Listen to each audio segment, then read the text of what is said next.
Hello, hello, hello. Welcome. Hello.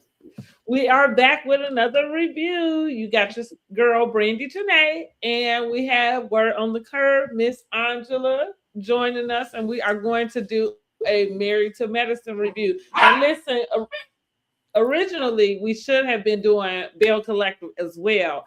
But your girl been moving. I ain't had a chance to catch up on Belle Collective. So we are gonna postpone Belle Collective, and we're gonna make this just a Married to Medicine review so we can get that on out the way and wrap up. Okay. So with that being said, let's get into it. Everybody have a good weekend. Girl, yes, my weekend was going just fine.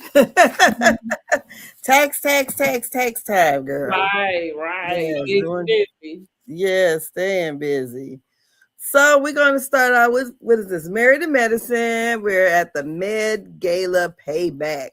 Season 12. What do you season 12 episode was this 10? Yes, episode 10. What do you rate this episode? I think I would rate the episode. I think it's still about a 7 for me. I don't think Married to Medicine has, as so far, any of the episodes have gotten a little bit higher than that. They kind like they just kind of breezing on, and so was this episode. Nothing very too hot happened. Yeah, not to the end. Mhm. So yeah, I thought it was probably about a 7, 8ish. I've been enjoying the season. I heard there's some other content creators. They're guys though, but they was like they ain't caring for her. And I'm like, y'all like Bill Collective? So that's maybe because I'm an old lady, but anyways. So we're still on the girls' trip. So they're going to do a sunset cruise. Dr. Contessa is hosting it still. So they're getting ready to go on this cruise. Toya's kind of wondering, well, the ladies are all wondering what kind of boat they're going to be on. And Toya says the less the expectations are, you have the less expectations you have, the more pleased you will be, basically. Mhm. So at first, Dr. Contessa stopped at some little tugboat and they looked like, what? And was it Quad said something about being on the Titanic and getting on the Mhm. tugboat or whatever. She didn't Mhm. come for this. So they end up getting on this black and gold boat, which I thought was very nice. Mhm. And was a 2-tier boat. And the captain on there, name was Captain Morgan. That's all he needed was a little peg leg. Mhm. And Toya Techie ass goes to the bar. She didn't know what the bar was going to have, so she brought her own tequila. It's tacky. I mean, Toya she trips me out with this tequila, and I say this coming from a person who likes tequila as well. That's generally like any drink that I get. I prefer to have tequila as the alcohol. Mm-hmm. And I had been a Patron person as well, even though Patron is not my go-to. That would be the minimum of what I would get. Now I kind of probably, like a Don Julio or something, else. Anyway, I'm saying this to say Toya kills me about this Patron kick that she on because it's not that expensive. It's not like you drinking this high quality tequila. You know what I mean? Yeah, Like, it's not touched for up at all. instance, going back to Ultimate Girls Trip, I don't know if you remember me telling you, or maybe I just said it in the review, but Giselle brought her tequila with her, right? And they had hid it from her. And so she was going off about this bottle. Now I said to myself, and so what she ended up having was the Casa Arzu tequila. So I said, I'm like, when I get somewhere, I'm gonna have to try that, like because the way she wanted that bottle, I need to know need to know what's in it. So I'm only bring her up to say it makes sense to me why she would be, bringing her that particular brand of tequila. But for you to show up somewhere like, where do you think you at that you're not going to get Patron? And if they didn't have Patron, because Patron would be on the lowest scale, it still would be a top shelf drink somewhere. Like if they said they didn't have any top shelf, then they probably don't have Patron, right? They might have like a uh Jose Cuervo or the other one that's real popular now, Himira or something. Anyway, but I'm saying this to say you should have an alternative for where you are. And that's just that. Like I as long as it's clear or the respirato, or I can't say it, but that little brownish tequila, I can do those. Other than that, I don't like. I just laugh at her about that. Like, girl, you just be clowning for no reason. Exactly. Yeah, like reason. Like it's not even that serious. And again, it's not like you brought some $200 tequila. Like you brought a $50 bottle of Patron. Are you kidding me? Go back. Yeah. She says she can't drink vodka because vodka makes her too. Well, I agree. I don't drink vodka either for that reason. So what does it do? I feel like vodka, when I drink vodka, first of all, the hangover is worse. But I do think that I'm more reactive, would be the better word. So that just would depend. And because it's not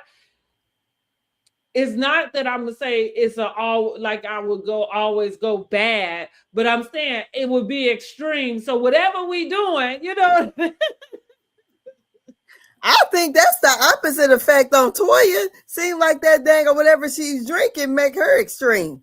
Mm-hmm. Well, I'm saying so sometimes like you can drink a particular liquor and you handle it differently, right? Yeah. Like and so that's kind of what I mean. Like I just stay away from vodka because I feel like vodka I don't know which way that's gonna go.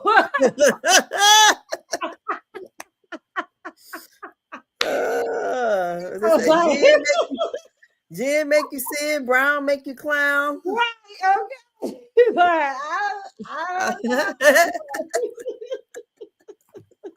But you doing the Ashley 6, 7. That's a crapshoot right there. So okay. I chose to stay away from it, and very early. Like I figured that out very early. Okay, so simultaneously they're showing the men meeting up at a bar, and Dr. Scott got glaucoma. Girl, I was calling it cataracts. He got glaucoma. I said, what if he's smoking the weed to help him with his glaucoma? So I guess he had some kind of glaucoma surgery, and he couldn't see so well. So Eugene makes a crack about, in his confessional with Toya, that the doctors, people don't want to see a doctor with like messed up eyes and messed up hands. Well, he ain't lying.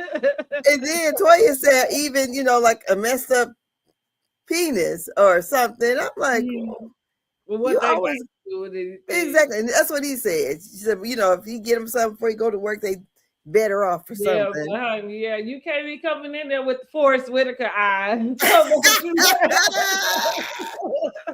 So about you ready to come and operate on somebody? Who? But anyways, they were playing darts, and honey, surprisingly, he did very well. Mm-hmm. I think he had bullseye on one of them, I thought. And so Steve said he'd been going through it since the ladies have been gone. I guess some kids, well, his son is running him nuts. King is said his average is down to less than 15 times a week. And he talks about the IVF journey that that they've been going through, but he didn't let the guys know exactly everything. Mm-hmm. And he was waiting on Quad to break the news to her friends first and let the ladies know that. So we go back to the boat trip. Well, what do you think about that whole? Oh, you're not even back yet. But Oh, anyways, yeah, I'm listening. so what do you think about the scene at first with the guys and Scott doing the bullseye with his bad eyes? I just thought that was ironic that he could actually, do the actual darts. But and I like I said, I agree with Eugene. Honey, nobody want no doctor with some messed up eyes, no messed up hands, and I don't whatever. But Messed up nothing. right, exactly. And then I like I don't know, and I'm gonna put Yandy in this, Yandy and Medici, because they just had they sing on Love and Hip Hop where they sat down and discussed them separating. And so, oh God, you are just being bad, boy. Okay. You want all the attention, y'all. Michael Jackson, Prince Michael Jackson over there Yes, cutting up. Prince Michael Jackson cutting up. Let me see. Cutting up as soon as we go online. Thank God I ain't got no kids here right now myself. But anyways, I thought that it was something that Scott had threw the dart there, and it was nice that King did not spill the beans yet. But honey, King on this little men's little outing, he is chatty Cathy. Or chatty catty or whatever you call it. I think he kind of zesty and sassy to me. Okay, so I'm glad. Well, here's what I was gonna say about this. I told y'all last week that I feel like now that we do have confirmation that they're broken up and it's not just speculation. And then the second part for them to come or Quad specifically to come and give the information that they was broken up months ago, sometime in 2025, right? And so I said last week, like that made me think about that conversation we saw where they found out that the eggs didn't make it, and they talked about doing another round, and King said what he said because again, that I don't know how you had I don't know. I don't know how you had that conversation with somebody if this is the plan for y'all moving forward, and then he says no and y'all continue to stay together. Like that does I don't know that it's kind of like somebody proposing to somebody, they say no, but you continue to stay in a relationship with them. I don't understand. I don't think that ever works. You know what I mean? So with that being said, for this week, him coming in to say like, oh, his 15 times a week have dwindled down. It's kind of like I'm wondering if we already saw the breakup and if everything that we see after this, even on the show, is more of a for filming purposes. Right? Yeah. And also, because I'm saying too, as fans, so I brought Mendices and Yandy into this because, of course, with them and their situation, everybody's like, oh, that they're acting and they don't believe that the scene is real. And I'm saying this to say two things can be true. Like people are entitled to live out a life and live out and go through things that all of the public are not seeing at the time that it happened. And you also are allowed when you on some type of show like this to come back and present whatever it is, you know what I mean, that took place. I mean, I don't necessarily see that as being deceitful or lying or anything. I think that's okay.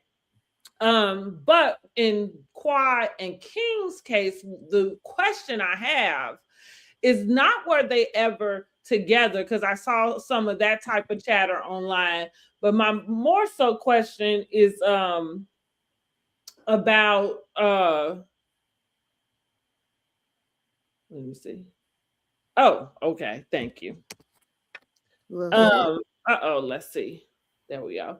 My more so question is just kind of like, was this storyline motivated in the first place? Because even the whole journey of fertility and her doing this, it feels rushed and fast. I understand her age might have a lot to do with that. But I wonder what are we going to see Quad do at this point? Like, is this going to be something she continues? Or was it something that was specific to him? You know what I mean? Which to me makes the storyline specific. Okay. I girl, I don't know. It might be specific to him, as far as wanting a baby with him. Thought that Mm-hmm. maybe his genes may look good with her genes, and Mm-hmm. that whether they stay together or not, this is who I would want to have a baby with. Mm-hmm. If she's wanting to still have a baby, I think I would do what Ebony K. Williams did, and go that route if that's what she just wants. Um, do I feel like they were already broken up? Well, they definitely probably was broken up by the time they started doing those confessionals, anyways. Right. So he played along, at the beginning, and I don't know, because when we get to it in this episode, when he says, "Ain't no baby in you nowhere" or something like that, and I thought, and she was saying we have to be intentional with our words or whatever. Mm-hmm. I thought, well, then he does make a statement about all jokes being aside, but I don't know. It just seemed in this scene with the guys, when we come back to it, I think he's really enjoying being on reality TV. Mm-hmm. And I don't know, he's a little bit too chatty for me. Mm-hmm. I like him to be more like Damien. Mm-hmm. That's what I want. He's just too chatty for me. And Yeah. then, still hanging around the people. Yeah. So, anyways, we're back to the boat.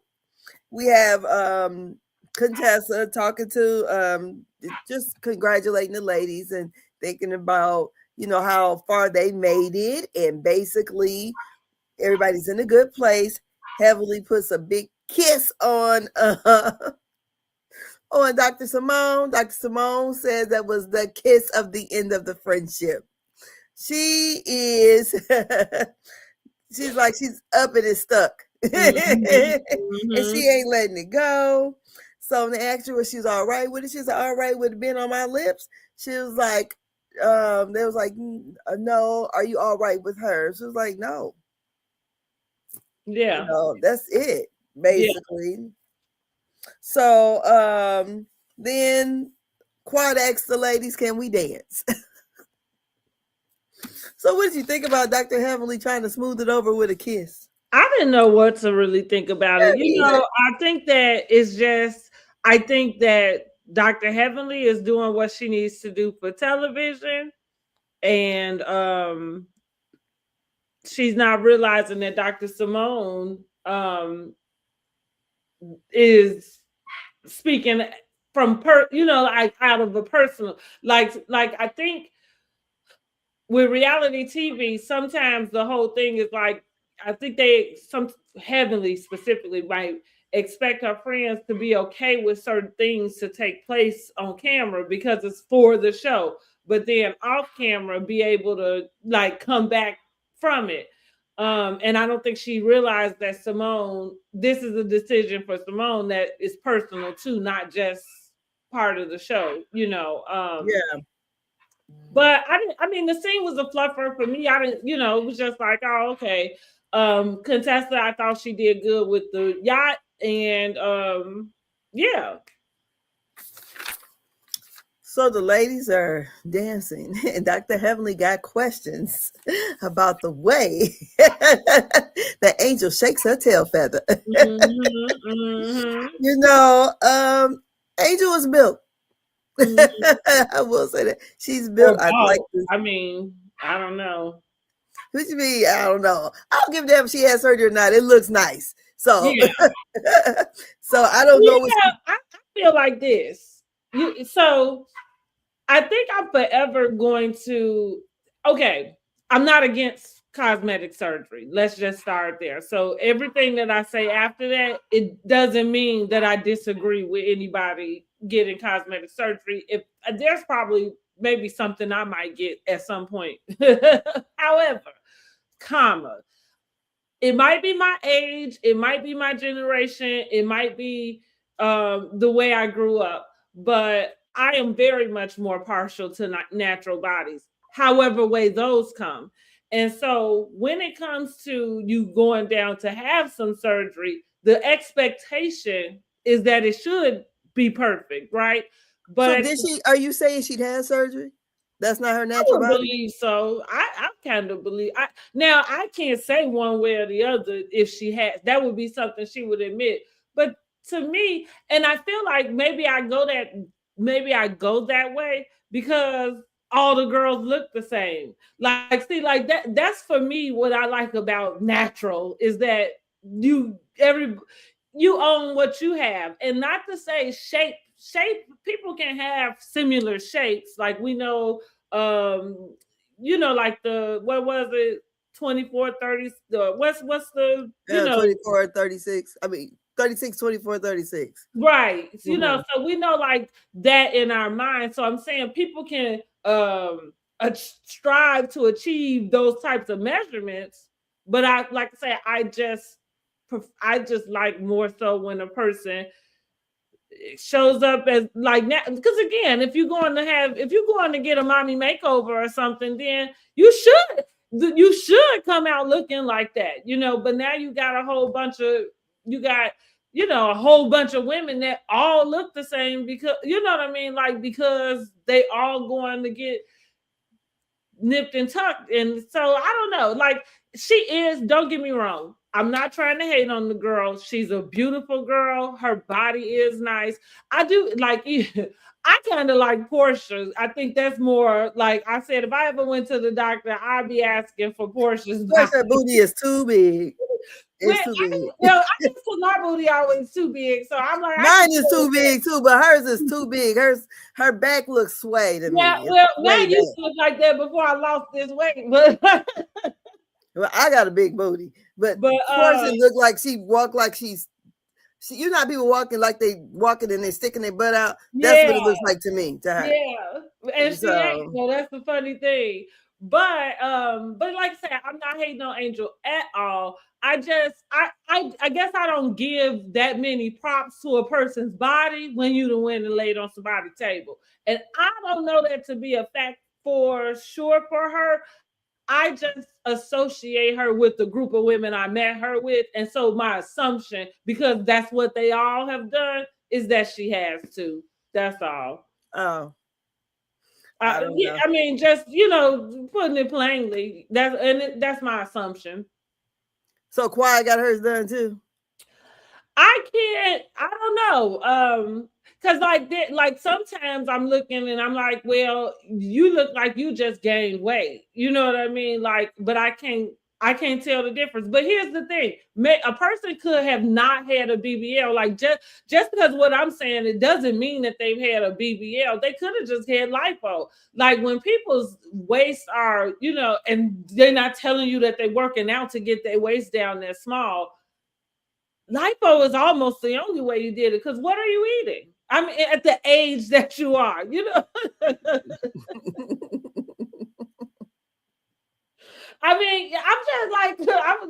just keeping it 100, right? Girl, she doing nurse stuff, so. But that's funny you would say that, because think about your trip to the hospital or to a doctor's office. Nurses be the ones overweight half the time. Sorry. Right, well, I'll take that back. I was going to say not the ones in Atlanta, but never mind. I don't know. One. Atlanta has a culture in general. Like I remember when I found out that regular people were going to get BBLs and stuff. That was something that was generally reserved for like a celebrity or personality type of thing, or what I would say kind of the cost was out of reach, you know what I mean, in a sense. But now anybody can. They fly over to Dominican Republic, they go over to Turkey, they get it here, you know what I mean? Like, so, and like I say, with Atlanta, that's their culture. So that's why they all look the same, like all of them look the same. All the bodies look the same. That's what, like, we talk about 90s beauties. That's what we talking about. Going back to the days where, not to say there wasn't a status that everybody was trying to get to, but it still was a level of everybody had their own body. You know what I mean? Like, and they had to get shit. They accused Janet Jackson of taking her ribs out. Mm-hmm. Now she might have had lipo at the time, but Again, because saying going back to, and this is just human nature, and not to say people don't work out, but when you get to a certain age, you start to gain more weight in your stomach. You know, it's harder to get off, and again, especially if you're not like a workout person that's going into the gym. Doing that, working on it to keep it small and trim. So, like I say, it's just those little things that's how rumors get started, but I'm probably not wrong. well,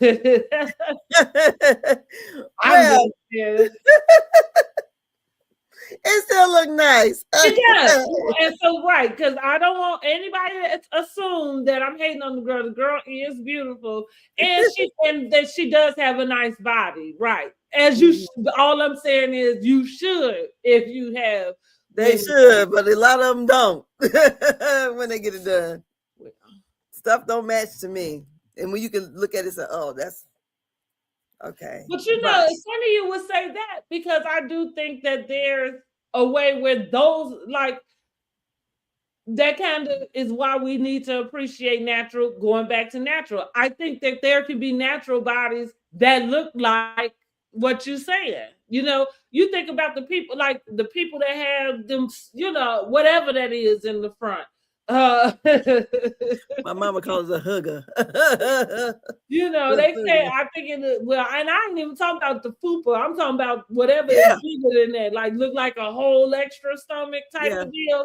And so, I'm saying, or you got people who, you know, got them wide shoulders and them skinny little bodies, you know, like you know, legs and legs. V-shape. So, right, you know, so that's the thing. Like, part of human nature is that we have all of these ebbs and flows, but at this point, you don't know what's what, because you don't know what's what. You know what I'm saying? Like, because it's natural people who could, like, my body looks like a BBL body, but it's not, which is crazy, but it's not.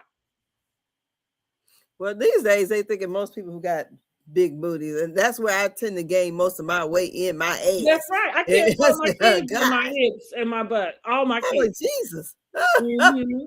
Oh, my so to your point, that's what I knew. Whenever I gained weight, that is where the majority of it would go. Girl, just dragging my ass down. Oh, this ass I'm dragging. But anyways, so where we're at. So the men and King are together. They're still playing shooting darts, whatever. And King tells the men that the women are upset with Toya for not supporting Dr. Haviland. And Eugene says she showed up. That was support. And I'm like, really? She had a call time? That was part of her getting paid. But you know, I feel like he's gonna ride out with her. So what do you think about King? You know, I feel like we talked about that last week, right? I think for me, just instantly, I would just love to see them support her, period. Like, and when I say support her, cheer her on this journey, you know. Now, in the spirit of being authentic, if you have feelings about not wanting to be behind her, then I guess don't be behind her. So it's kind of like, why show up to cause, you know what I mean, confusion? Because that's the part that's not support, right? You know what I'm saying? Mm-hmm. Now, where Eugene is concerned, same as Damon, same as anybody's husband, when it boiled down to it, he's supposed to back his wife. And I guess, you know, that's his defense.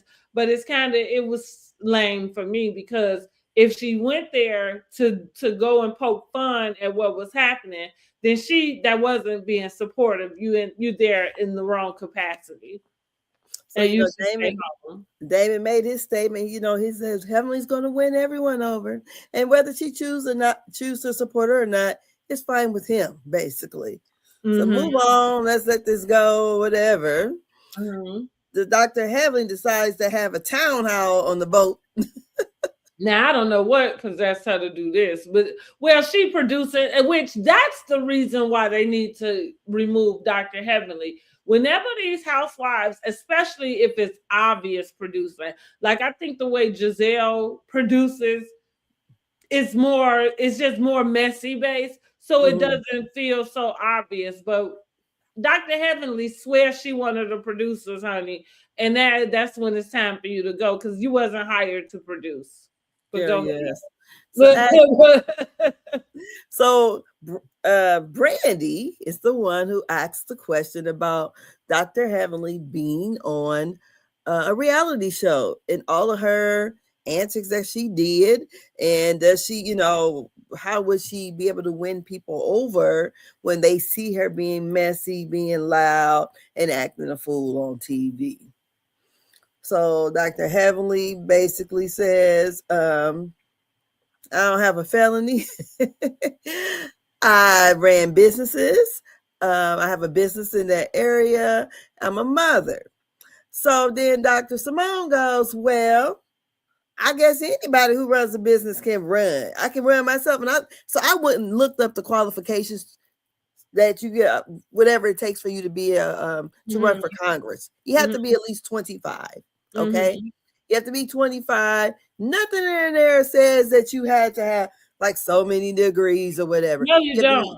Yeah. So you have to be 25 years old, live in the area that you're running for. And God, what was the other one? 25, live there. You have to live there like so many years prior to running. And it was something else that was real minor. And be a citizen of the United States, basically. But it was nothing, you know, you think that, oh, you have to have some kind of doctorate or you had to have. Well, I knew that you didn't, but yeah, I knew that too. But some people think, you know, you have to have so many things. No, you just have to be 25 to run. It sounds like with Toya's rebuttal to her. Because even with the reality TV, so with Brandy's question, when she was asking it, I just kind of was thinking to myself, I wonder what does that have to do with anything, right? Like, what does that have to do? We're not watching her be like despicable. You know what I'm saying? Like you know, and when I'm saying like, no, has she said your mama? Well, this is in the context of what it's in. You know what I'm saying? So I don't understand why you think one has to do with the other and what. So it would be so, but on the flip side, it's unfortunate for Dr. Heavenly because she didn't answer her correctly. I agree with what you said. Like the stuff she came back with, it was like, well, no, that, you know, like you should have came and addressed actual, like the issue, you know, like why you are running, not necessarily those like saying because you're a mom and a business owner. Yeah, like she should have gave to run. Yeah, she should have gave the same answer she gave Candy. Exactly. And she told Candy, them people. Yeah, them people. You know, maybe change. I don't know. Whatever changes you did in your business. But I think I'm just kind of over this thing with them and this Dr. Heavenly running because I don't know why y'all want this to have so much to do with that, you know, and because for me it doesn't, you know. Exactly, because if we were thinking that way, my question would be, why would any doctor be on a reality show as this? You know, only one who's kind of held herself upright and respectable is Dr. Jackie. She don't get down there and, you know, in the mud and sling with the rest of them. And to me, the one that was most unhinged would be Dr. Contessa. You know, for the way she acted. Which twice she tried to beat up Heavenly, wasn't it? So, I mean, I That's because expect he was certain, just doing too much, though. yeah. Okay, that's What was I'm saying trying to is, peel back I on expect the. these, I expect these antics out of reality stars. You know, they're giving us entertainment. You know, because if it wasn't, we can watch with one of those other channels, Discovery Live or whatever, Discovery Health. We can watch that.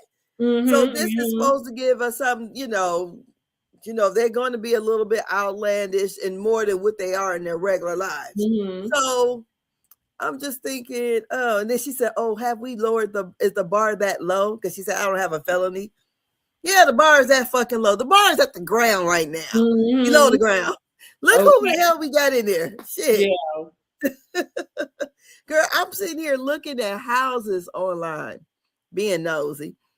And I'm like, you got to be fucking kidding me how much these houses cost. Girl, and rent in general, like even me with the apartment hunting, like it is really a mess. And the funny, and going back to, because this does correlate with what we're talking about, you have people out here focused on something, and it's like, do you know that people are fighting for their lives? Not just the ones running from ICE, but we're talking about just to get through every day. You know what I'm saying?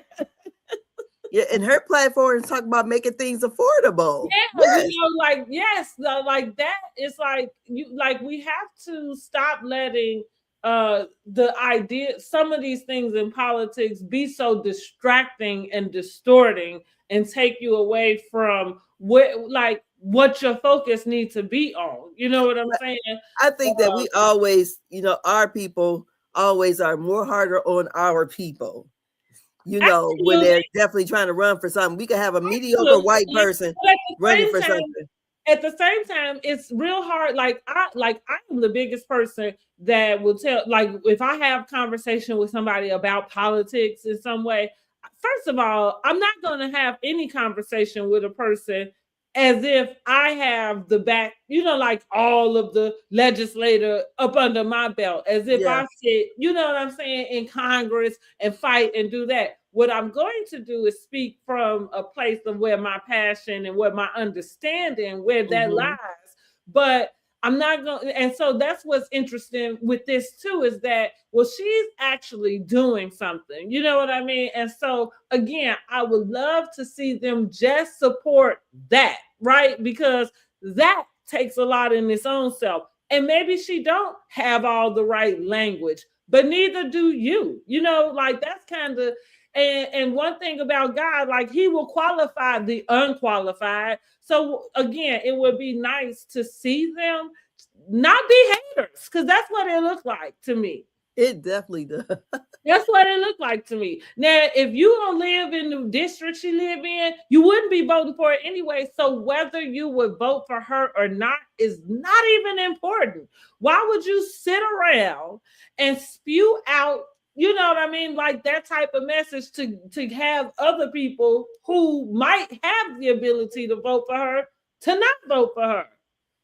Like you look like a hater, and I hate to say it. You right, we are hardest on each other, and I think there's a gift and a curse with that, because I think a lot of the reason where the origin from where that stems from is the just to get through, you always have to be twice as better. You know Yeah. what I mean? So that meant in everything we learn how to present ourselves a certain way. This Yeah. goes to a conversation we talked about with going out in public in your bonnets or whatever. So, like, everybody has a particular attitude about that because of what was taught, that we didn't present ourselves in public a certain way, period.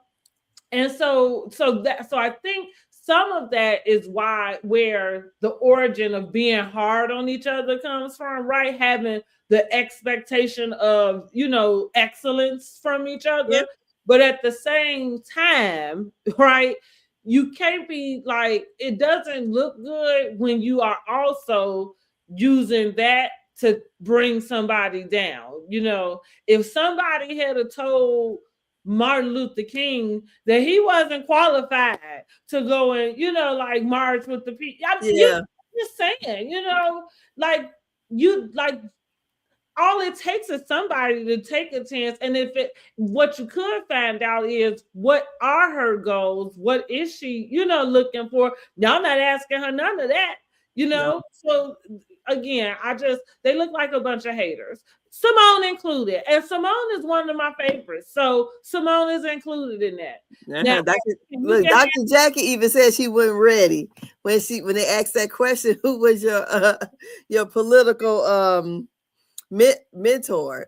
And she said Quad. Yeah, right. Web Lunsford. Quad was like, right. Well, and then there's that, but Quad, now, like I say, maybe Quad is bursting away. Well, she could definitely teach her how to speak. Mm-hmm. And I think to anybody, whenever you get in spaces like that, I feel like that would be a learning curve for anybody to learn learn when you have to learn a different language. Yeah. So I'm rooting for her. I'm rooting for her. That's that. I can't vote for her. I can't not vote for her, right? I can't make the decision to not vote for her because I can't vote for her no way. So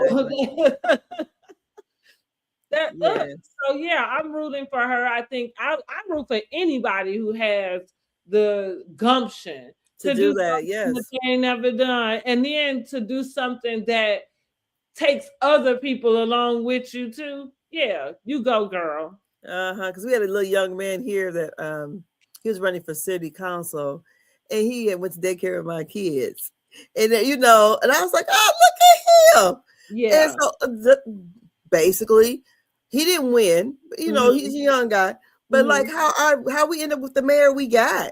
She was on the city council. We got a black mayor, a black female mayor, and that would have been totally unheard of. But the guy who was our mayor, he got sick right after he won again. And he ended up, we find out he's sick. He's on hospice. He died the next day. Oh, wow. So they had to do and his wife died in January. He just won election like that November. His wife died in January, and I think he died in March. So they had to do whatever the rules is. I guess whoever the people on the city council, the Democrats pick, because the Republicans was trying to jump in there. They was like, oh no, we got a Democrat mayor. This is how we went. And they did the choosing, and she won. I was like, Sharon Tucker, she's my age, black girl, went to one of the high schools around here. Oh, look at this. Look at God.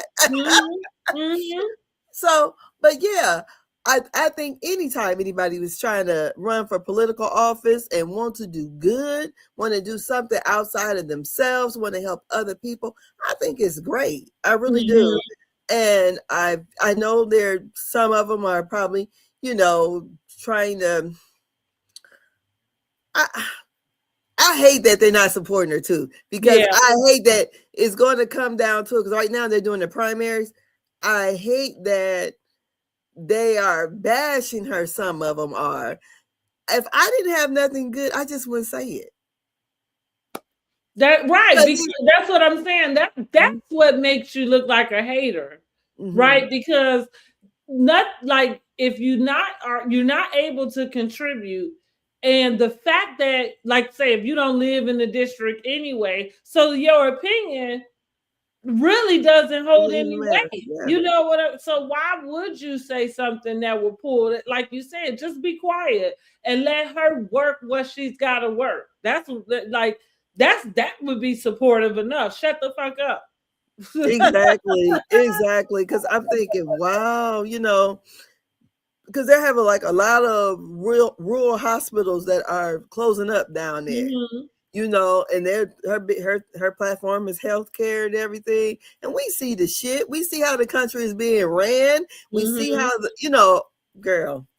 But anyway, so he's out there. He is changing the name on the Kennedy Center and tearing down the wing of the White House, not giving a damn. Okay, girl, he over there in them Epstein files more than 1 million times, girl. I just was having a conversation with my son regarding that.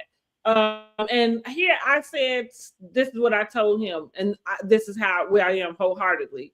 I don't give one fuck what is in those Epstein files. I don't care what they release.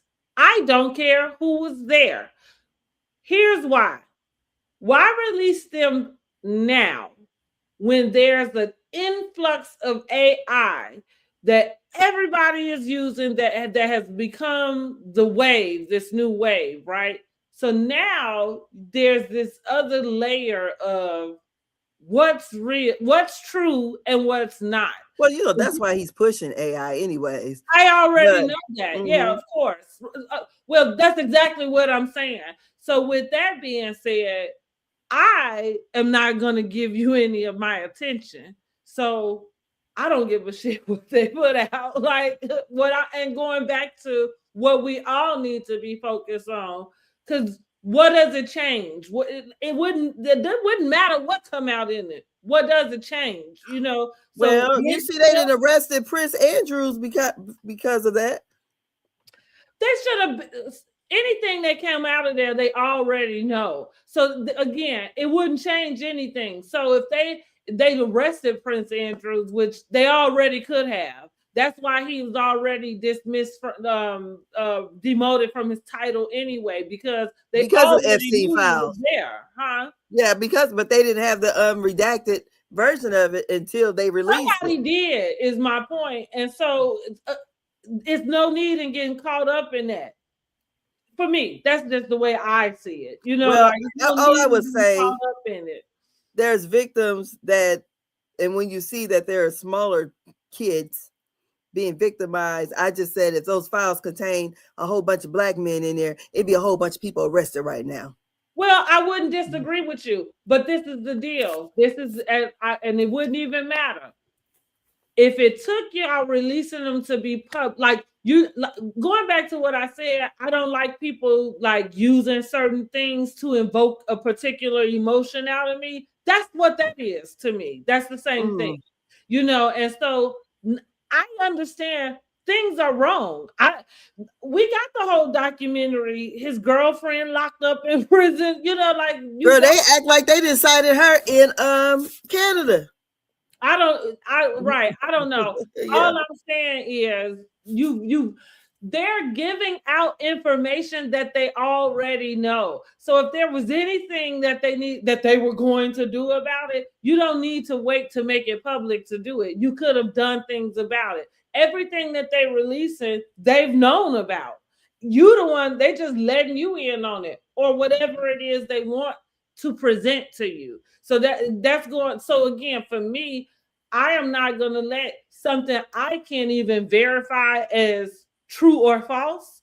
I'm not going to let that evoke a particular emotion out of me. Going back to what we're saying, which now these rent prices, these, you know what I'm saying, these grocery prices, these other little things, those are the things that I particularly, healthcare, those are the things that I would particularly be focused on, because all of this other stuff going on, it's a society and a thing that happens that we're not even privy to. And so just because they give you something, you got to know they only gonna give you what they want in order to get a particular something out of it, listen, y'all gonna laugh at me.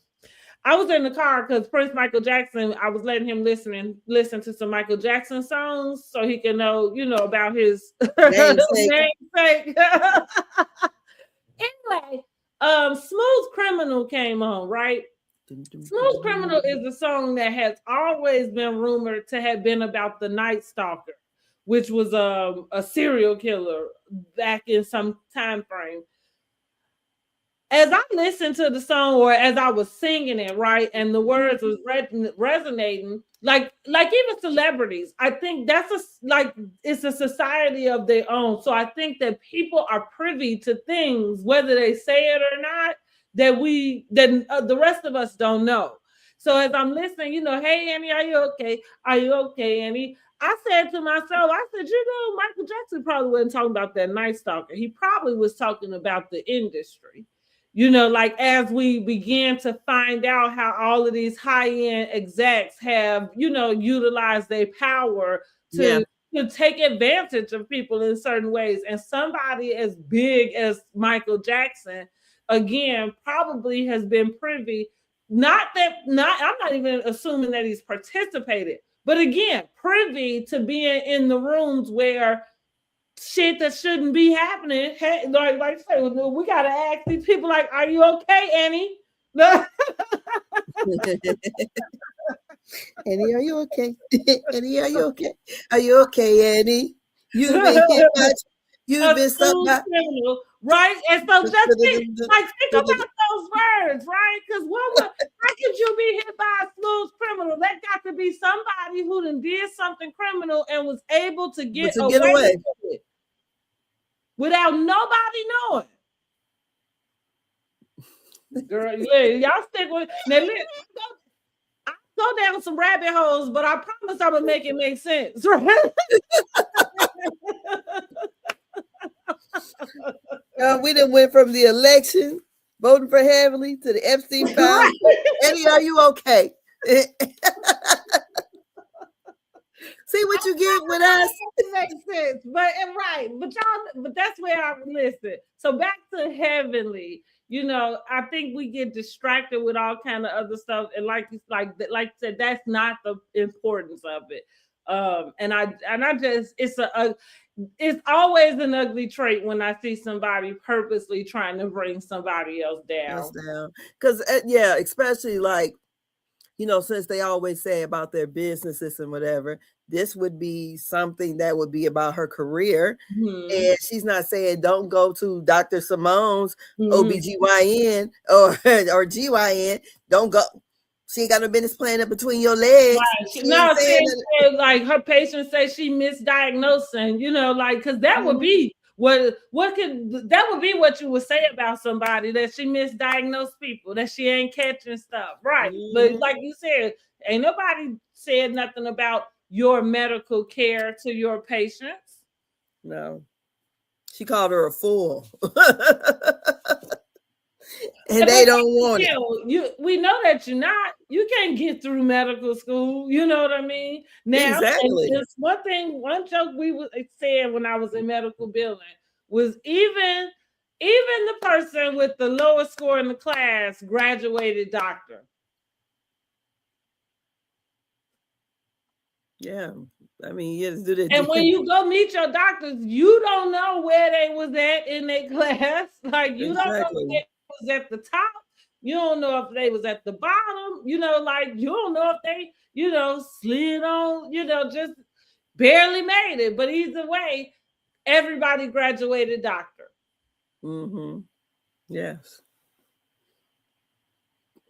So, anyways, so Dr. Contessa asked her about some questions, and it was funny because, I think Heavenly was feeling, the women are getting bored with this, so let me go ahead and act a fool. She started acting like Trump, kind of get out of that. And so the women, they all get ready to go back to the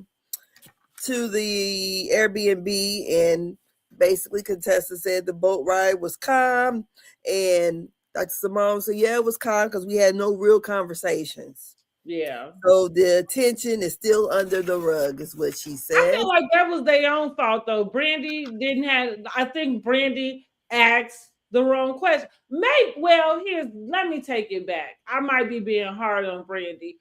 I think the question Brandy asked was okay. Heavenly just didn't respond to it correctly. So, because I think Brandy's question would be something that maybe somebody else might ask her, right? That haven't watched the show, but knows that she's on the show, and maybe have an idea of what they think about being a part of reality TV is. Does you know what I mean? I don't think from Patreon, prior Patreons, because the last couple of ones, like they haven't been on it because she's been campaigning. Mm-hmm. But I don't, because Carlos had been asking her about Brandy. It seems like, and Dr. Hemming's like, I don't know her, and I just ain't giving her none. So I'm just gonna let her have it. She said, I'm not trying to. She said, I don't know that lady like that, and whatever she say, I'm just gonna let her have it. She said, I'm not really trying to be in. I guess she's trying to walk that fine line of being, demure when she really want to cut somebody out for real. So she's a, And again, what would be so wrong with cussing somebody out who deserved it? Yeah, I guess she don't want, she's trying to be, I'm be just what they asking. think she's I not. want people. Y'all jump down in the comments and let me know. Like, well, and I get like listen, like you say, I think there does have to be a bit of decorum that you need to have to move in certain rooms. So I'm not suggesting that Heavenly present herself as somebody who is half cocked. You know what I'm saying? Like just ready to jump out the window on anything.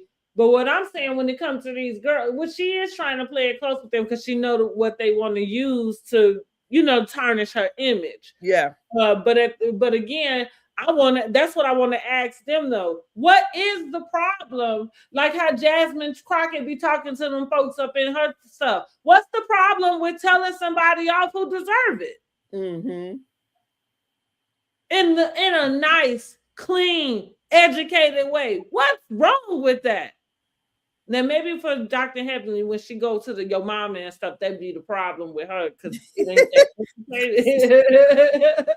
I don't think she's mastered that yet. So yeah, maybe I just answer my own. Yeah, I love this and that. I love me somebody who just read in such an intelligent way. It like read you so bad you be like, damn, did I just get read? Right. Gotta think about it. What the words mean? Right. Look, Google. What does this word mean? Or like, damn, that kind of stung a little bit, Yeah. But yeah, so I think it's time for Heavenly to exit.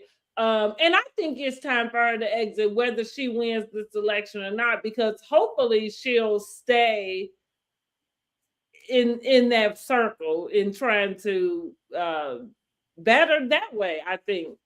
And maybe she can go back to reviewing Married to Medicine and it'd be all right because she off of it, I guess. But if she in office, I don't think she should have time to be reviewing that. It's funny. I used to make fun of Candy about that. Like, how the fuck you got time to do parodies? I mean, and you the whole damn cast in full costume. Like, you ain't got shit to do, girl. I guess she said that's how she gonna make some money. Well, clearly, I mean, I'm saying, like shit.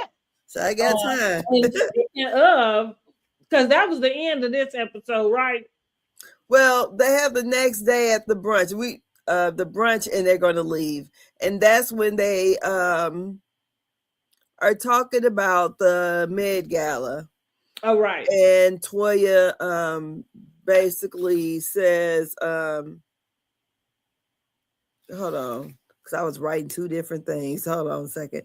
Toya was talking to the ladies about the Med Gala and how she got people to donate like $8,000 already and stuff.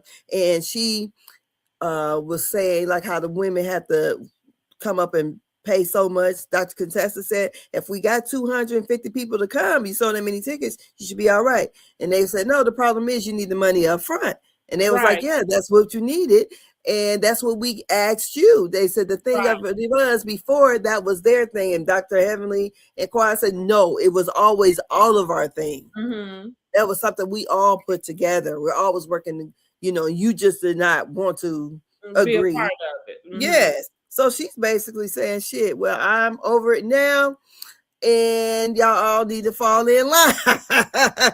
Mm-hmm. So then, they stopped talking about the Met Gala because Quad had something to get off her chest. So she started crying and let them know about her failed attempt at having a baby this time. So, what do you think about all that? Well, first of all, I wish that Toya had the language to explain what it is she's saying. I understood where not without her not being, I guess forthcoming or accountable would be the word about her non-participation in the first two. However, what she did in her contribution was she legalized what their idea is. And Oh, so now we ain't got that far yet. hmm? We haven't got that far yet, though. I mean, it's in the same conversation, right? Though, No, no, when they get back to Atlanta, that's when she gonna meet with Dr. Jackie. no, I thought so. That's what she was saying to them at that conversation, though, No, because that's well, she was explaining how she was able to get donors and stuff. So, with that being said, because like she's like, right, you have to formulate like a corporation, and then you have to yes, but we ain't assign. there yet. I We ain't know, there yet. but I'm saying, even she already knows, like her and Jackie, even though we didn't see that conversation, that's what she already know that that's what they was doing. So part of her saying, I've already gotten so many people to be able to donate is her kind of telling them that this is her contribution. Like this is what she's doing to make up for her non-contribution.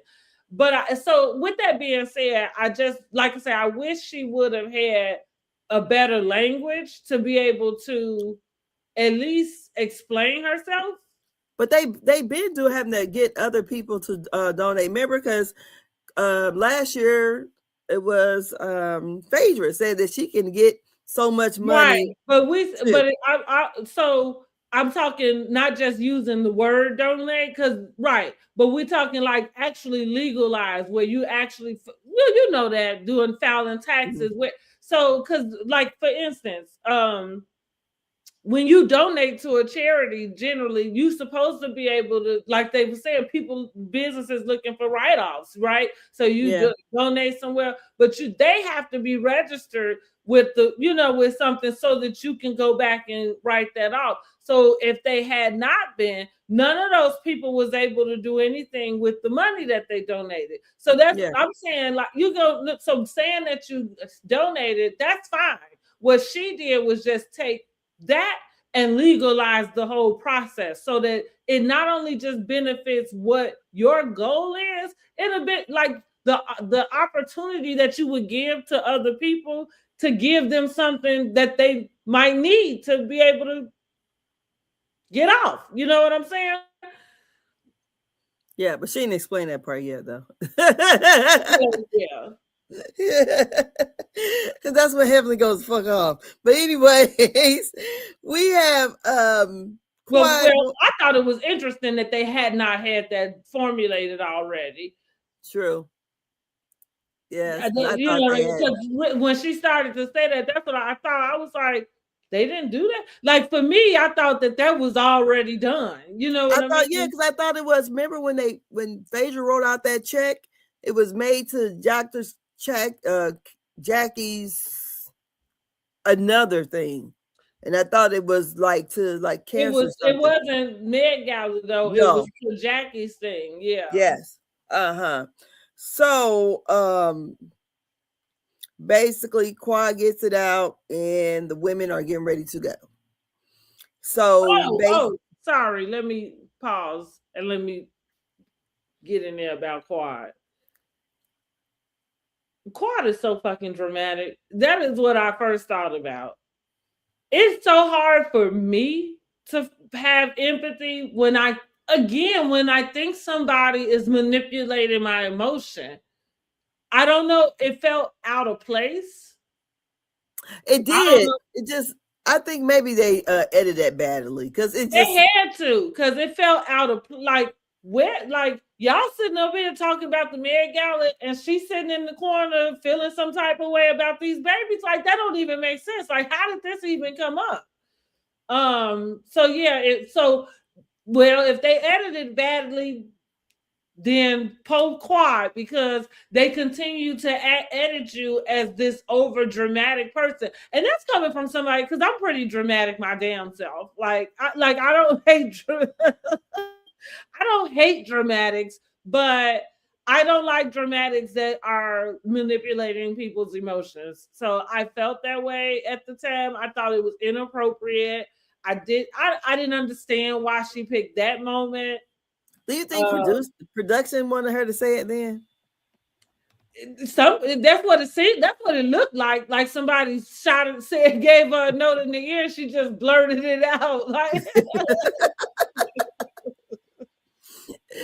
also, how she said that she didn't take Dr. Jackie's or Dr. Simone's advice, and I seen the clip go back on. Somebody had brought it back online. Mm-hmm. That you being a 40-some-year-old woman desperately trying to have a baby. And I said, damn, look like Dr. Simone just read into the future when she said it. I mean, but they both sat down and would tell her that.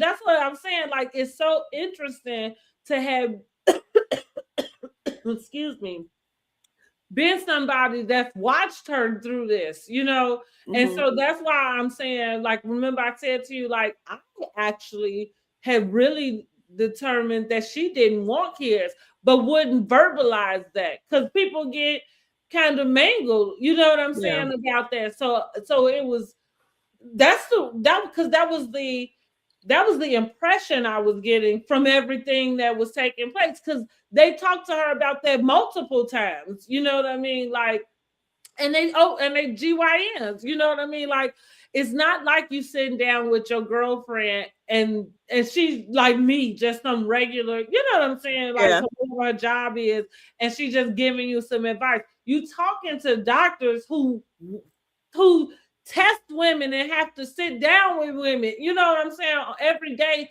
to have these types of conversations with them. And she just refused. And she was adamant. So that's, like I say, for me, I just thought that, and maybe she was not naive. Like, that's kind of the double-edged sword in it. Is like, we all as women are guilty of being naive about something in some way, you know.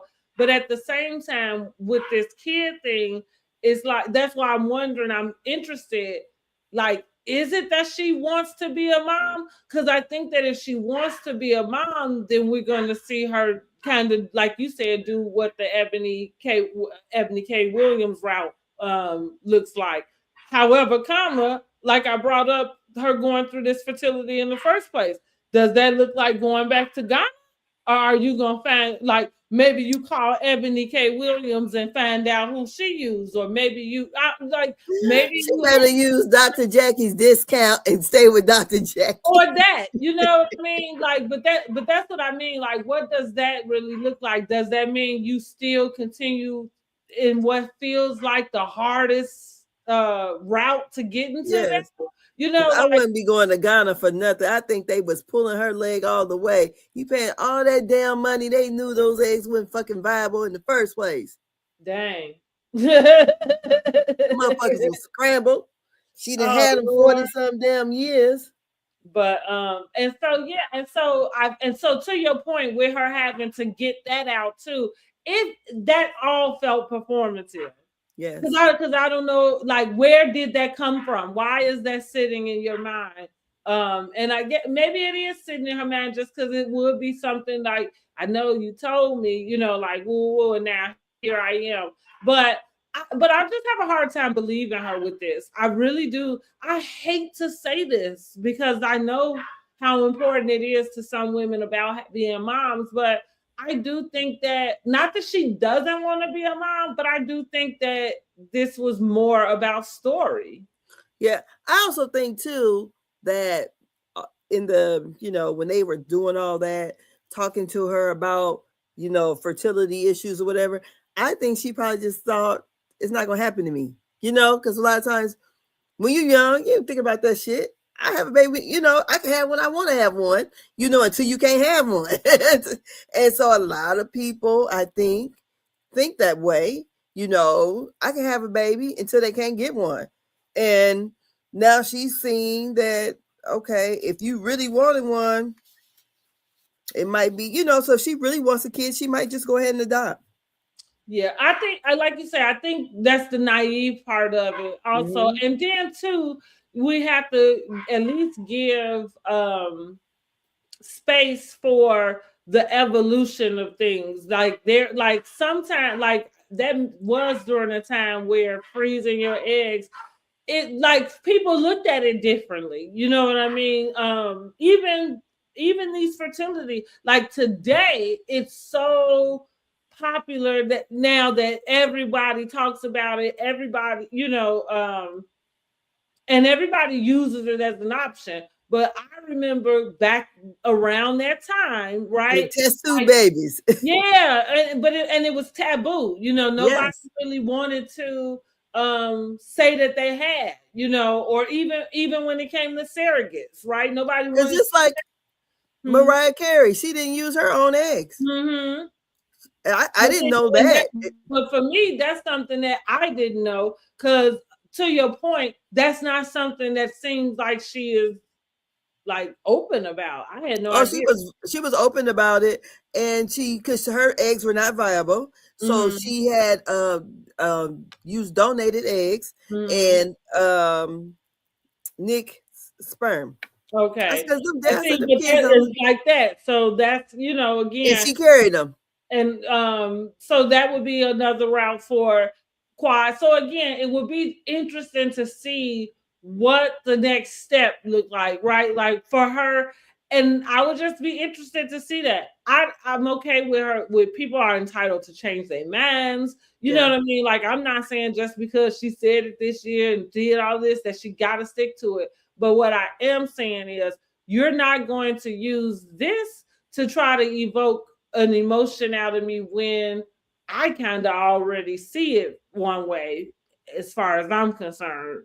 So Mm.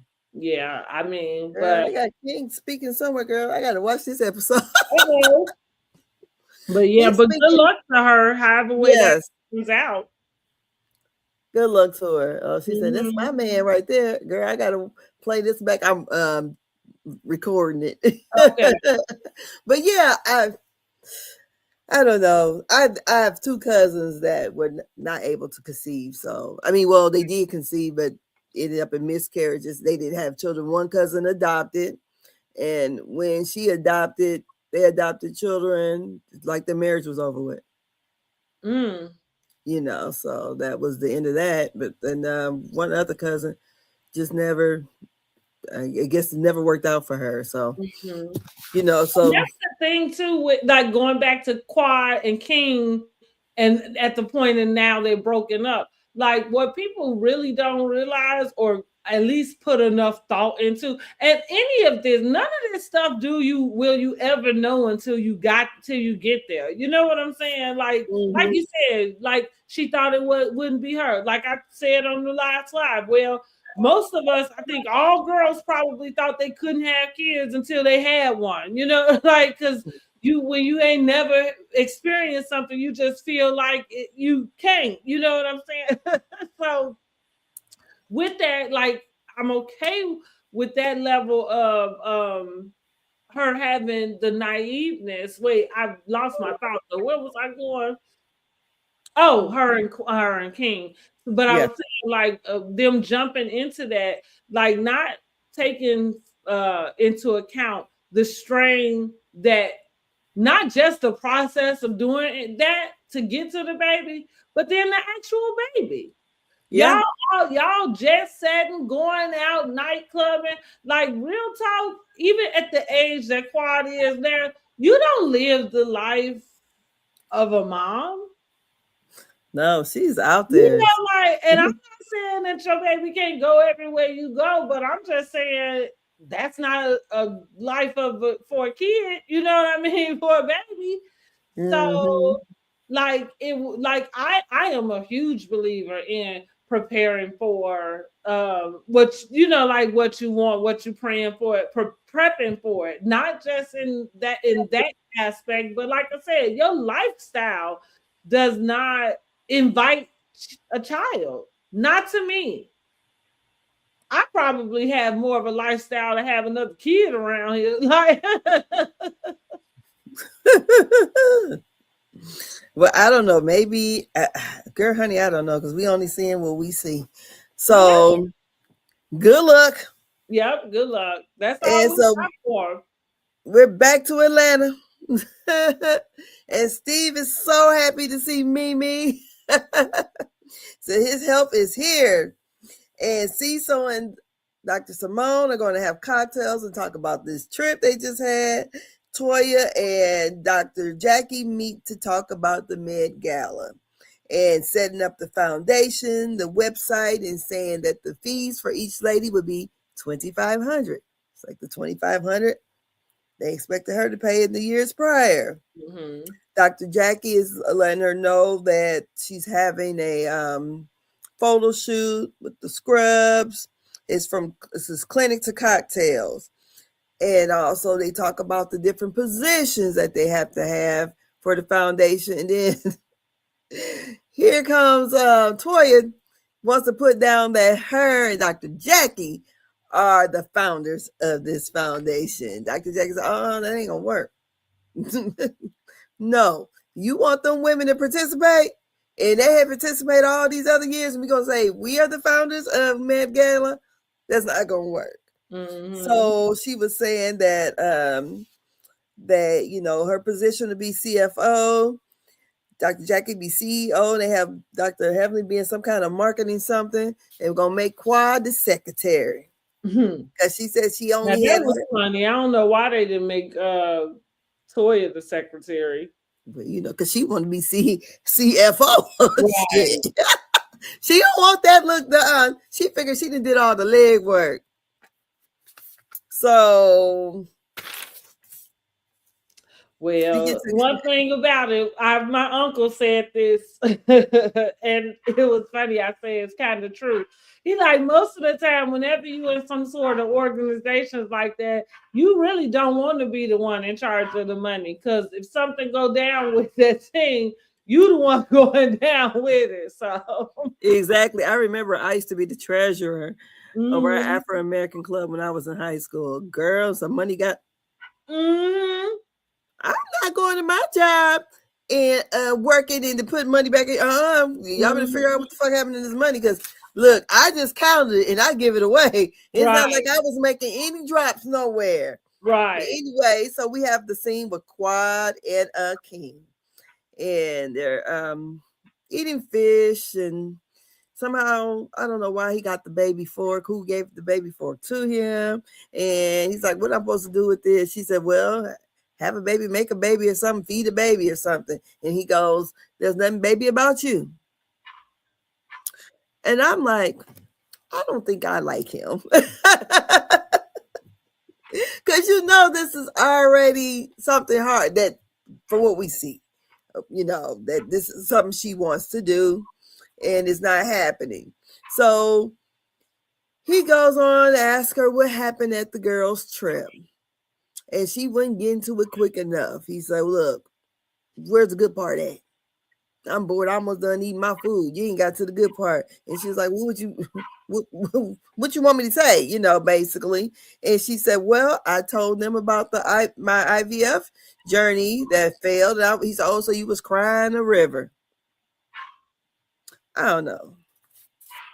Again, I feel I'm gonna stick to my guns. I think we watched them break up. I don't know if they'll ever admit that, like that was the scene and that they broke up that moment, but I think that they did. Because he asked her, did she want to them break up? He asked her, did she want to try again? She said, I think we need to, take a couple months off to figure out things. That's what she said. And he said, oh, like go on vacations,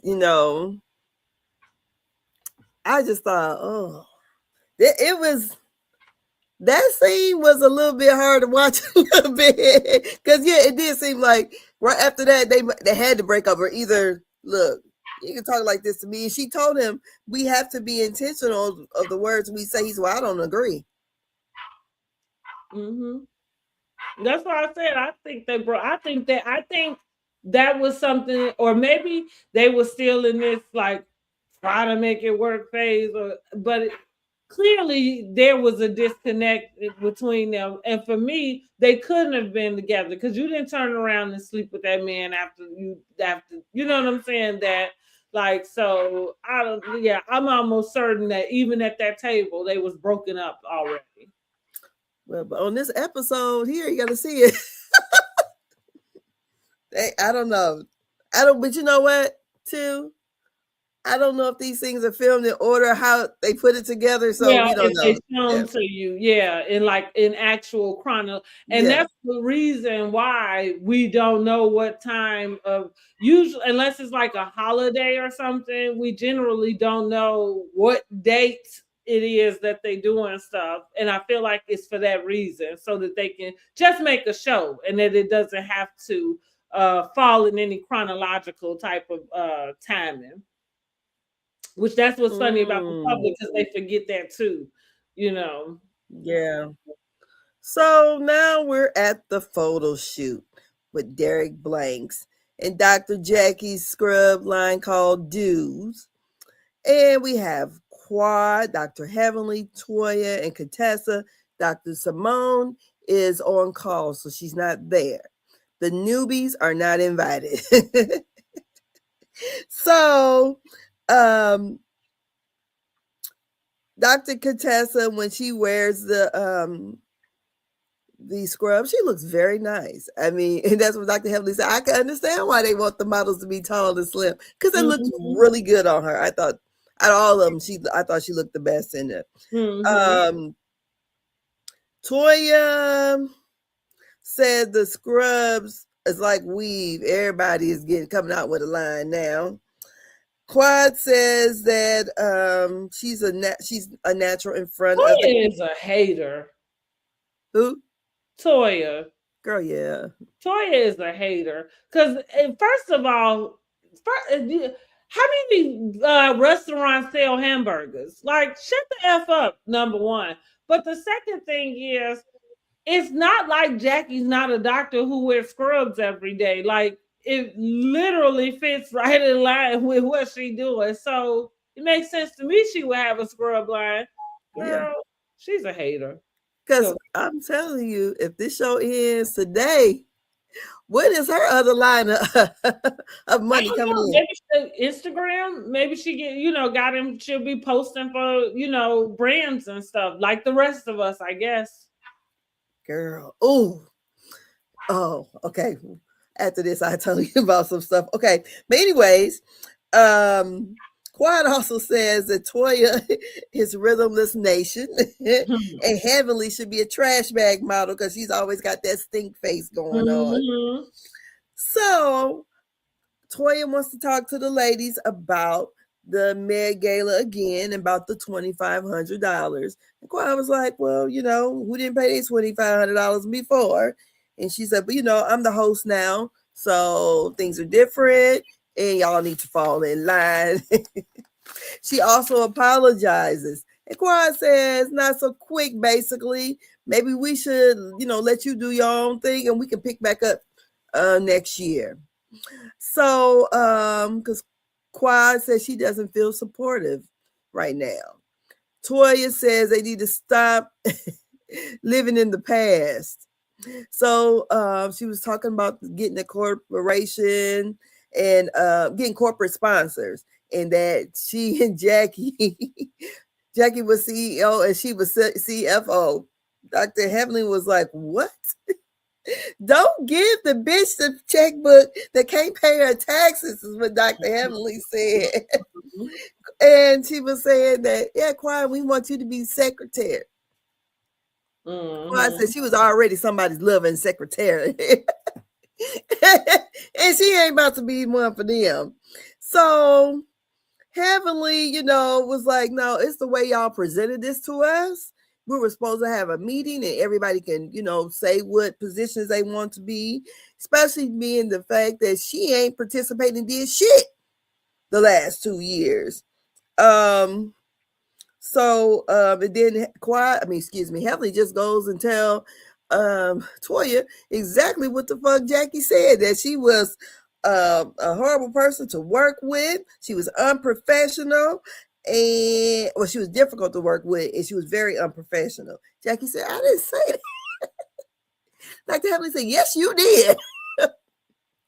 What do you think about all this mess here? Well, I agree with Heavenly. Like that's what I was saying. I wish that Toya had the verbiage to be able to present that to them differently, because I think if she did, I feel like she could explain it to them. Like you get the sponsors so that eventually y'all not putting in y'all money. We have money to put on what we want to do. However, I think that Toya should be the one, but we know this is not. She's not gonna do it.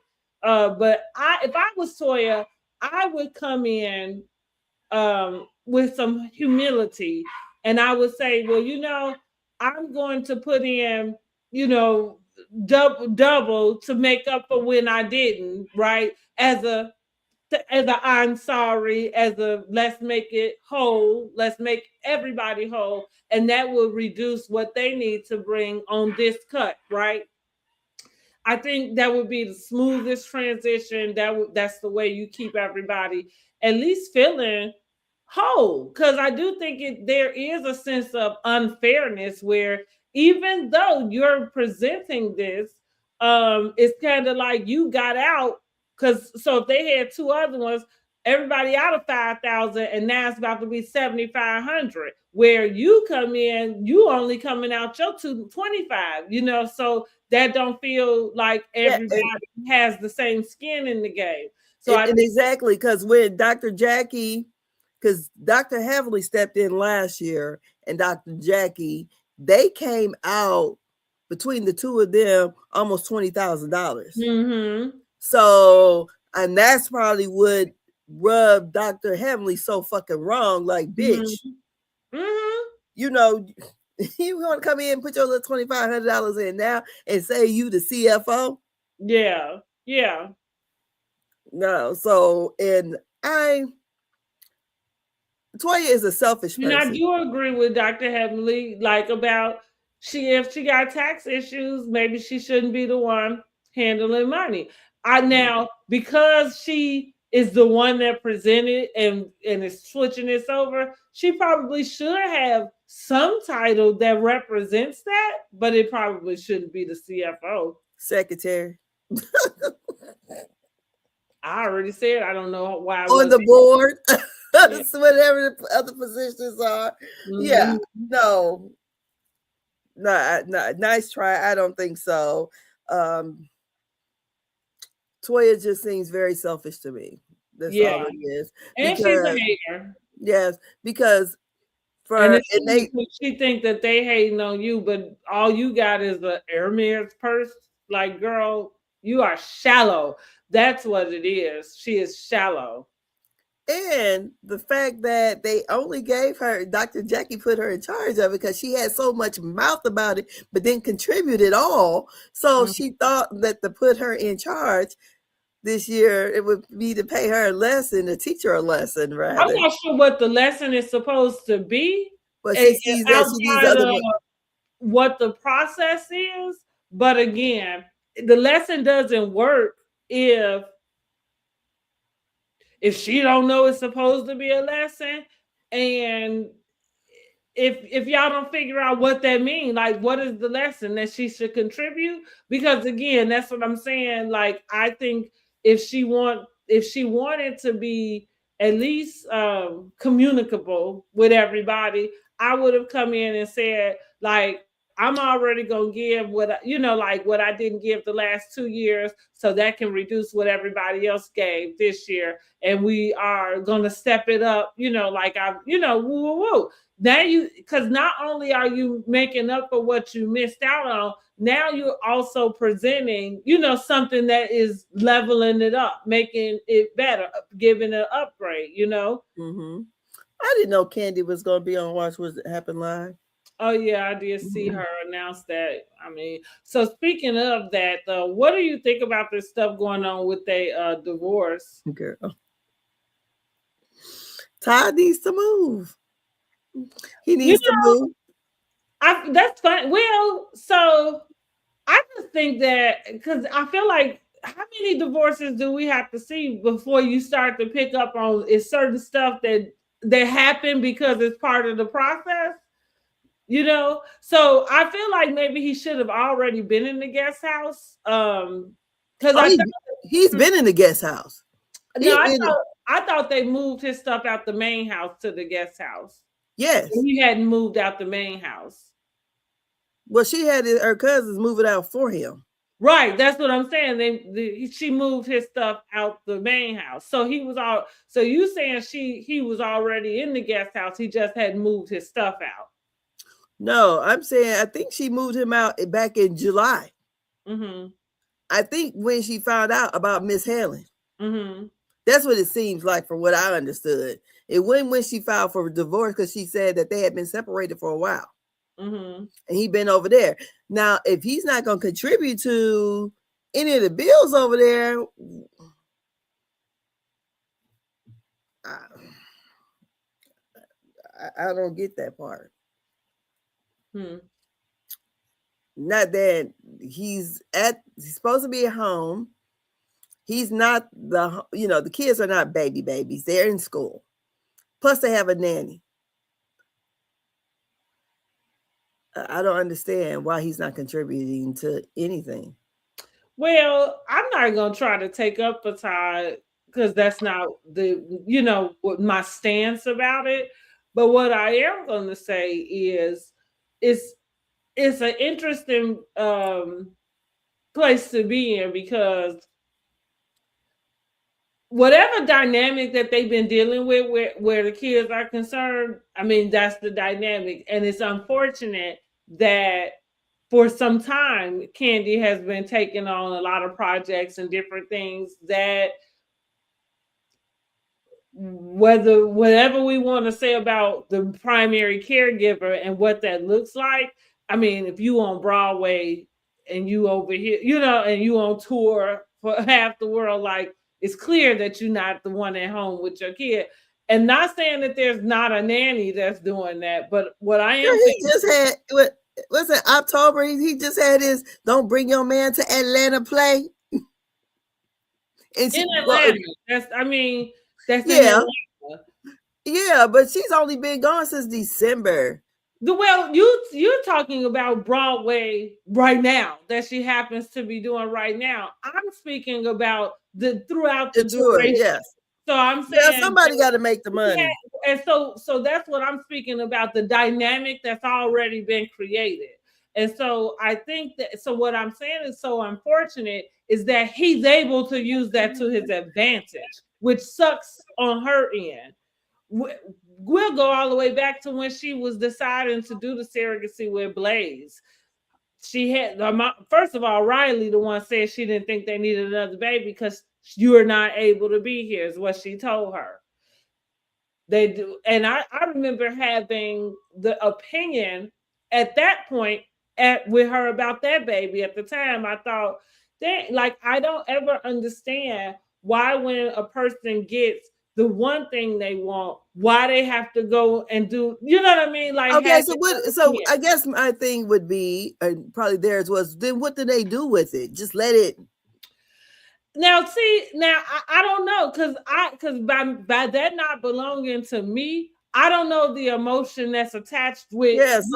You know what I'm saying, with that idea. But all I'm saying is, in a sense, sometimes I think as humans, and maybe I'm wrong for even saying this, because I know, they say we can do all things through God, but maybe sometimes you get a little bit greedy with God, like maybe. Well, I think God wouldn't have let it happen then, but that's what I mean, like maybe for something like, but see, and it's funny that you would word it that way, because I don't think that God like lets or not lets things happen in a sense of like punishment to you or not. Like, that's what I mean. I think it's like I know I do this a lot. I kind of talk a lot about wanting to be in alignment in the sense with what the will is for, in his will, right? Instead of thinking so inward about just what I want in my life, in a sense, like, or the things and stuff. So that's kind of what I mean when I say I think we get a little greedy. So the flip side, so like you say, she got the baby, you feel like your opinion would be, well, if it wasn't supposed to, then it wouldn't, which I get it, like most of it. But then the second part to that is everything that comes because now you have this. Like sometimes you're not dealing with attacks of you're not dealing with the attack of the devil. You're not dealing with God holding anything from you. You're dealing with consequences of your choices. You know what I'm saying? And so there we have. Well, that's everybody, yeah. No, well, not everybody recognizes it that way. So going back to this, because that's what I'm saying, not everybody recognizes it that way. So that's why I mentioned the dynamic that was already set up. He's able to use that to his advantage because you kind of already gave that to him. You gave him the title of like being able to be the daddy daycare, type of thing. Flip the role. And so now it sucks because it feels like he's using that against you. And so, I know as a woman, as a mom, like you feel like, well, what am I supposed to do? That's the part about being a mom, right? Sometimes you have to sacrifice yourself for your kids. Like that's just what it is. So that might mean some of the opportunities you want, you might have to say no to. Now is so that so I think what she's going through with Todd is just a consequence of really, I guess, not preparing fully for an outcome, like because I don't know, you thought that he wouldn't, like probably want to keep the kids because him making sure that he has any like partial custody, joint custody, or whatever, that helps him on any type of payment he would have to, give in child support, which that would be the smartest thing for any man to do. And that also keeps you involved in their lives. But I'm just saying, I think I would think that joint custody is the fairest and smartest thing. She was going for joint custody at 1st until he asked for sole custody. Primary, yeah. But that's all I'm saying is that she's giving him this leeway to be able to. That's it. And also the flip side, like she could say, well, he got a nanny and this and that. All of that is fine and dandy because that's always happened. And that's the only reason why he got the upper hand to be able to ask for primary custody. Oh, but he don't got the nanny. She do. He not paying for shit. I'm not saying he paying for it. I'm saying you can't use the fact that there's a nanny around to disrupt like what his involvement is. You've already set this up this way. Like he is, so that's why he feels like he can take that role that's why he's using her work against her as the primary caretaker. Because he was like more of the secondary caretaker. Now, as far as paying the bills and stuff go, I'm still gonna go back on whatever the dynamic had been. You know what I'm saying before. If you're like, I think Dineva kind of broke it down in his, I guess, assumptions. Right? Is like the house is paid for, so she not paying a mortgage. So other than that, supposedly Todd should have been responsible for the utilities and things. Yes, at least on that damn side of the damn house. You know, fucking utilities is high. I mean, he over there saying. So, now I don't know if there's something in her prenup, that covers that. You know what I mean? But it seemed like she in a rock and a hard place. So hopefully they just go ahead and get this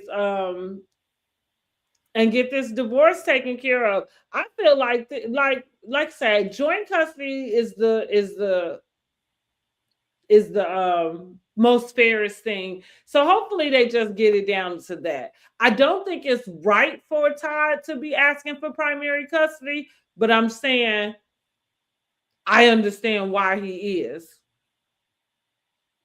Yeah, for a chick. I mean, for sure. And yeah, for sure. And she kind of gave him that leeway. Because, I So mean, there should have been a demand for him to, I guess, be the breadwinner. You should have allowed him the space to be the breadwinner, I guess. girl, because I'm like, how many people came to go and see that play?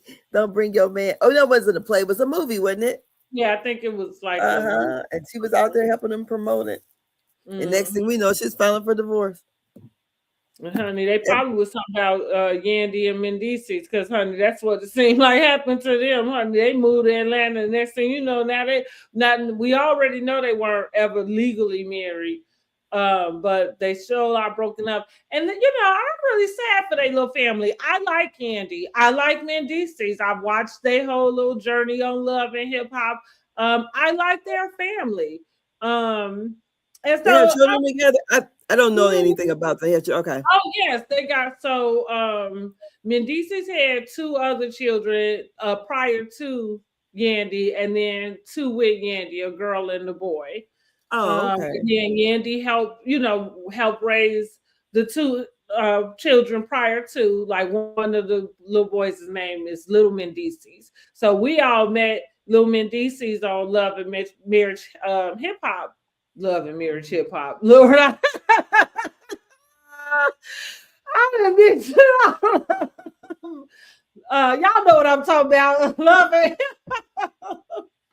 But he had to be, honey, about 6 or 7. He was really young. And so now he's what, like 21 or something. So like we watched They've that been whole on that long? Oh my goodness. Yeah, well, Yandy started on Love and Hip Hop New York. Uh-huh. So that was the first one. So that's where she originally is slated at. Then she just moved to Atlanta, I guess in the last 4 years or so, something like Okay. that. And so, like I said, so yeah, the whole process. So we watched Mendices have to go to jail. They, like I said, we all thought they got married. So they got married right before had the ceremony right before he had to go report to go to jail. Oh. He had a 5-year sentence. And during that time while he was gone, it was found out that Yandy never mailed the marriage certificate. So it, was never filed, right? And so part of that was because he was in jail, of course, for some sort of, I feel like, trafficking type of thing. Saying this to say, your finances all tied up. So I knew it then. I was like, I thought it was pretty smart of her to not send it in because he got all of this legal stuff going on financially and stuff, and then his 2 kids, with the child supports and stuff, like all of that become you. Not to say she wasn't helping him with the stuff, but as far as where the responsibility lie on it, you know what I mean? So I thought, listen, and that's kind of what drew me to Yandy in the first place.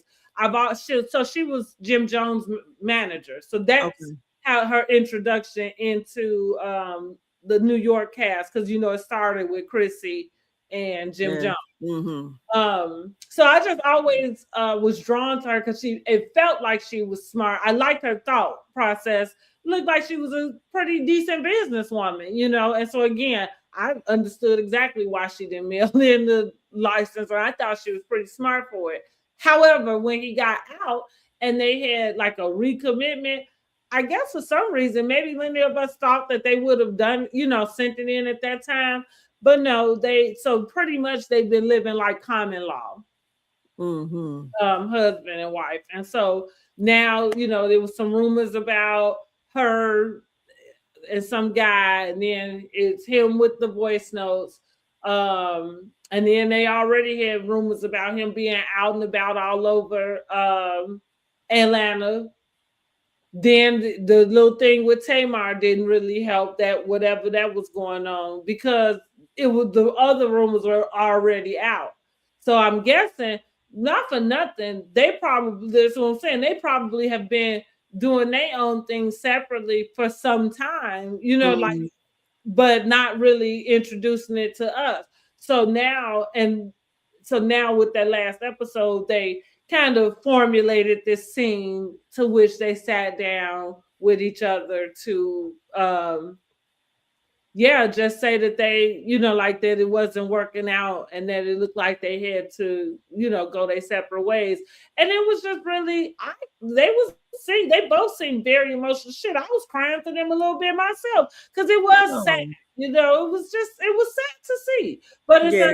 understandable. And that's what I feel like people are allowed to experience their stuff privately. Like they're allowed to have gone through that 6 months ago and now be able to come, or maybe even a year, but now be able to come, and that's calling controlling your narrative because that's all you got anyway. You know what I'm saying? But then come and be able to present it. You know what I mean? Like, okay, this is this. So, you know, good luck to them. But like I said, I've always liked them all. I like their little family. And it is sad to see them separate. But So maybe what about Kirk and Rashida? I haven't watched the show. So did they go on and talk about their son and the so that's probably coming up about this week because okay. I think last week was the first episode for the season. So Mm-hmm. I think this week she's going, and I don't think they're going to be able to, how that goes, say very much about it. But yeah, it's supposed to come up. Oh. Well, that's it, girl. I was watching one of the YouTubers I like to watch. Him and Melody from Love and Marriage Huntsville is having it out. She behind a paywall on Patreon talking shit about him. I'm like, so she done went from TV to Patreon. What else is Melody doing? She do her she sell over there on TikTok Live. I know. I think she be on there every day. So she don't have all those other businesses that her and Martell had together? She dissolved all of them. Oh, well, I thought she didn't even, because I thought she still had the builders. She had her business like with the skincare. Oh. So it's called 7th Avenue now. Yeah. But yeah, she kept that. But everything she did with Martell, she dissolved. I thought she would have still, but she still had like her builder's license and all that. Right? Yeah, but I mean, not for nothing. If you getting paid better to do this, and it ain't fake, and I mean, you know what I'm saying? Is she? Huh? Is she? She probably is. I wouldn't be surprised. She's still selling out of her house, though. I would think she would be in a building. That doesn't, listen, don't ever underestimate any of that. Because even when you say she's still selling out her house, first of all, you know how big that house is. The second thing is, have you seen the setup that she got? She on her way. If she not already looking at warehouses, I'm thinking she on her way to it. However, that could be a part of how she could be bringing in more money because she don't have that cost. I don't know. Like, I'm just saying, I wouldn't underestimate what she's able to do doing that. And I don't think nobody who doing it every single day, like doing how she doing, it's got to be being successful. Well, I wonder, the reason why I question, because she had came down, opened up her Patreon, and was going to go and start telling the secrets about the castmates. That's what she got people down there for. Then from there, she got the. That's interesting, because I wouldn't even think that she. Yes, so she did. Yes, she did. So she got a Patreon and she's down there. And then when she was down there, she got because the guy got the clips where she was dogging him because he's on dialysis now. So, I mean, they all, and they got all them, that sector of YouTube, that Love and Marriage, they got the millimeters and other people. Mm-hmm. And it's been, but I just was like shocked. I'm like, she can find time in her day to come down here and go behind a paywall to talk about this YouTube guy. I'm with you. Maybe it's one of her people she done hired for, but I'm with you. I would not have even thought she, cared. You know what I mean? I said Candy Burris would never. Girl, Candy. Girl, I said, why she Why? Like, what make you say Candy Burris would never?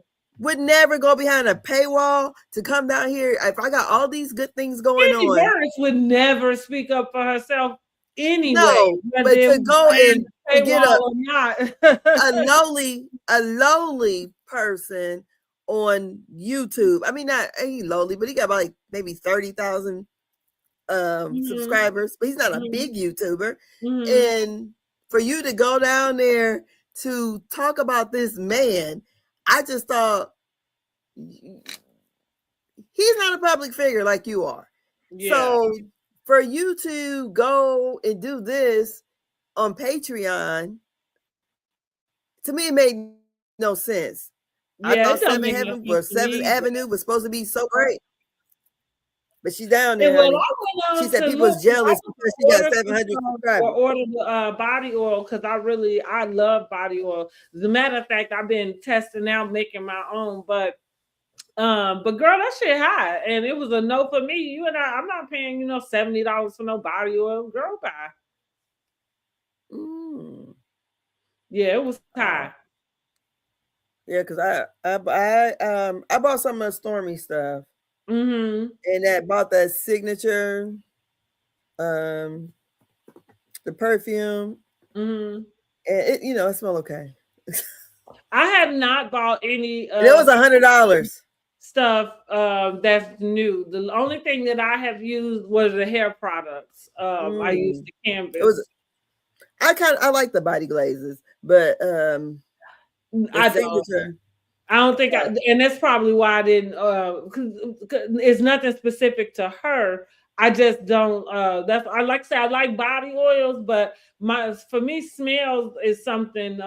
Like I don't like smelling. I don't want to smell sweet like strawberries or you know what I mean, cake and shit.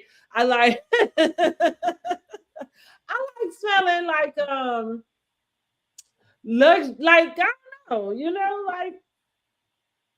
Clean, fresh, crisp, I guess. For everyday wear around here at this daycare, I wear that body glaze. My good stuff. I wear that on the weekend. But yeah, like I said, her signature, that body glaze was $100, and so was her signature cologne. Oh wow, okay. Yeah, it smelled okay. Yeah, I wasn't. I mean, it ain't that great. I got better. Melody Hurley, because I'm not. You won't get that out of me. I mean, the packaging is nice, though. I would say that it's real nice, but maybe it smells better on other people. But it's just to me, it's like, okay. Nothing right home. I like my Lancome better. So yeah, that's all I got. I'm gonna sit back here and watch this Potomac's back on again. All right. Well, listen, y'all. When are we gonna do Potomac? Let's do Tuesday. Tuesday, okay, that's fine. Yeah, I was gonna say tomorrow, but I need another day, so let's do Tuesday. Tuesday. Yep. Tuesday we'll do Potomac. Yep, and then we can shoot for Friday for Belle Collective. So when are we doing? You want to do Thursday? So okay, so you want to do Potomac and Married to Medicine tomorrow? Tuesday. I mean Tuesday. That's what I mean. Tuesday. Yeah. Okay, it did Belle Collective on Friday. Yeah. So we'll have to do. Do we want to do Thursday? So we can do. That's a Thursday. Okay. So we do the two, and then we catch up. Then we do. Okay. So yeah, Thursday be better. Okay. Alrighty then. So we'll be back on Tuesday and Thursday. Alrighty. Thursday. All right, y'all have a great evening. All right, guys. We'll holler at y'all later. Bye-bye. Bye. Make sure you like, share, and subscribe. Okay. Bye. Bye-bye.